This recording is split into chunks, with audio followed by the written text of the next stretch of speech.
Yo, what is good, YouTube? It's Ramyaku Jouten here with episode 1 of the League Play Grind. Basically, it's a series where I just grind it out on League Play, whether I'm solo or I'm playing with a couple of people. Doesn't really matter. I'm just grinding it out. Trying to hit Master Solo right now. I'm Gold. Unfortunately, you know how placement goes every now and then. But yeah, I've been playing a lot more League Play than usual. I just decided to say, you know what, hell with it. I don't care if I run into a bunch of people who rage quit on my team. Let's just do it, and that's exactly what happened. So I hope you guys enjoy this new series. And everybody's gonna be grinding on Call of Duty Ghosts. You already know, get the highest prestige and all those weapons and stuff like that. Now, let's talk a little bit about Ghosts, because obviously the reveal was today, and it was a pretty good reveal. I really did like it, and I'm kind of excited for it. But there's some things that do concern me, and it looks a little bit like Modern Warfare 3 in the sense that, you know, we have like all these kill streaks and things like that.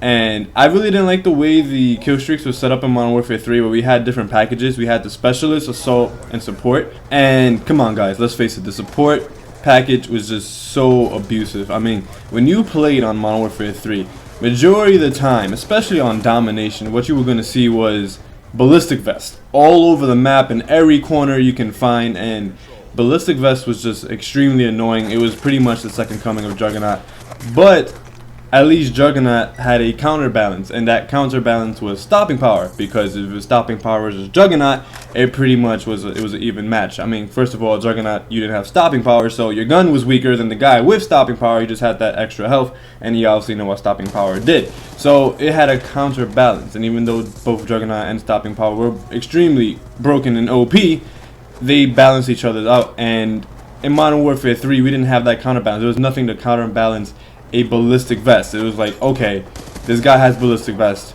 and a lot of times you lost that gunfight. Now, if the guy was really bad, you can win, but Ballistic Vest was so annoying to the point where even if you play hardcore, it was so powerful that it was like playing core against somebody in hardcore if they had a Ballistic Vest, and that was extremely annoying, because I was really a big hardcore search and destroy player in Modern Warfare 3, and I've been like that pretty much since Call of Duty 4, when I was like one day just wanted to just try out hardcore search, because I was pretty much getting tired of using silencers. I just wanted to use like red dots and go loud, so I picked up hardcore search. Anyway, that's another video for another day. Now, the thing here with Infinity Ward is that Infinity Ward is really good at making smooth gameplay. That's obviously the most impressive thing that Infinity Ward does. Their gameplay is very smooth, a lot smoother than Treyarch.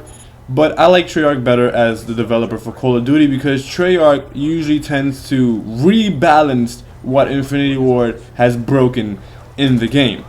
So, for example, we'll take Call of Duty 4 and World at War. World at War rebalanced the noob tubes on Search and Destroy, because remember back in Call of Duty 4, when it was Search and Destroy, as soon as the game started, it was noob tube from spawn to spawn. So literally, when you play Search and Destroy in Call of Duty 4, you just felt like you were in a sperm race and you were a sperm. Like, you had to get out of the spawn, because if you didn't, you were gonna get robbed by a noob tube, and there goes the end of your Search and Destroy round. So, you know, Treyarch balanced that out with 10 seconds, and that's when the noob tubes activate. And then Modern Warfare 2 was just by far the most unbalanced shooter I've played in this generation, without a doubt. It was literally the definition of broken OP. It was fun, it was pretty, but the game had no balance whatsoever. I mean, stopping power, nothing to counteract the stopping power. One-man army, noob tubes, scavenger, claymores. Oh, oof. It was pretty bad. And then Modern Warfare 3, you know, with the support and Specialist and Black Ops 2 just took that out. So Treyarch usually is the ones kind of fixing up what Infinity Ward messes up on. So for me, I'm kind of, you know, worried a little bit that Infinity Ward might just bring some more brokenness into Call of Duty. Now, we don't know.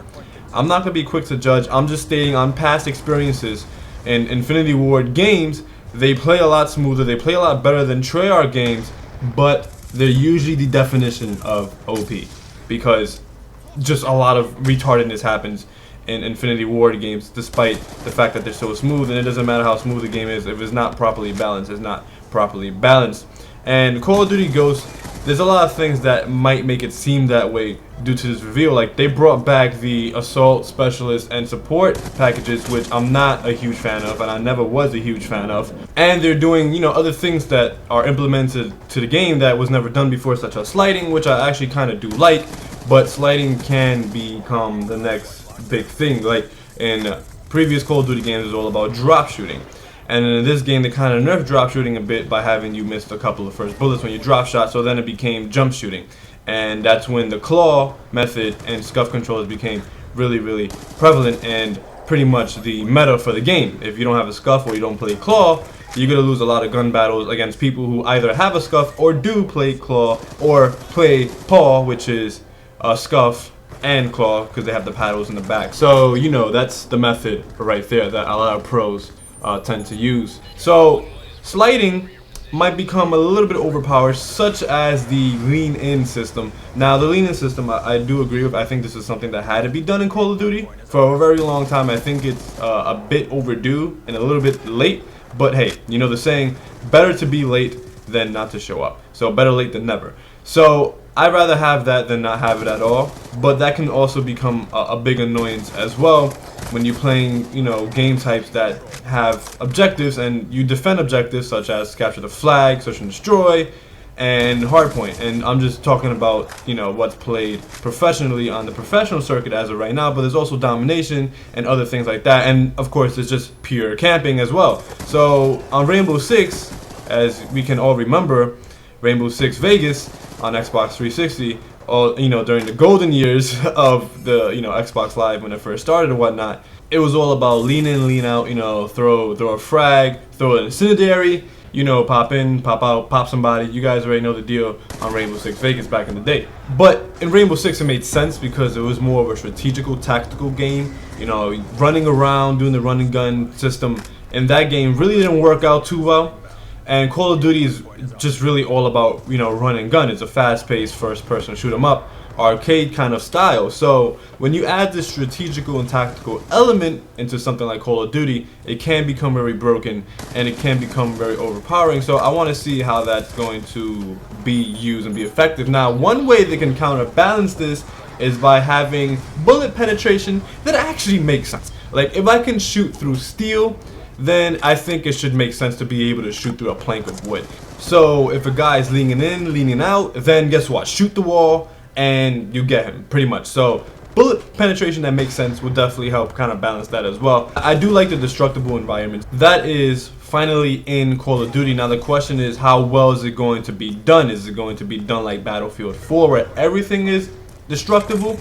Or is it going to be scripted? Now if it's scripted, there's pretty much like no point in even having it in the game. It's just kind of like a cheap throw 'em up, like, oh yeah, we're gonna have a couple of things that's destructible in the map, but not everything. So I really do hope that it's not scripted, because if it is scripted, then map side advantage and disadvantage is gonna be at an all-time high in Ghost, because if it's scripted and one side has a scripted destructible environment and another side doesn't, the team that spawns on that side that has the environment that's destructible is going to have an advantage, because they're going to be able to change the map to their preference. So I'm really hoping that it's not scripted and it's very Battlefield 4 like, where you can just destroy and change the entire map. If that's the case, then I don't have a problem with it. If it's scripted, then it's pretty much like they're just doing it just to say, hey, we can do this too, and they're not really giving two asses about it.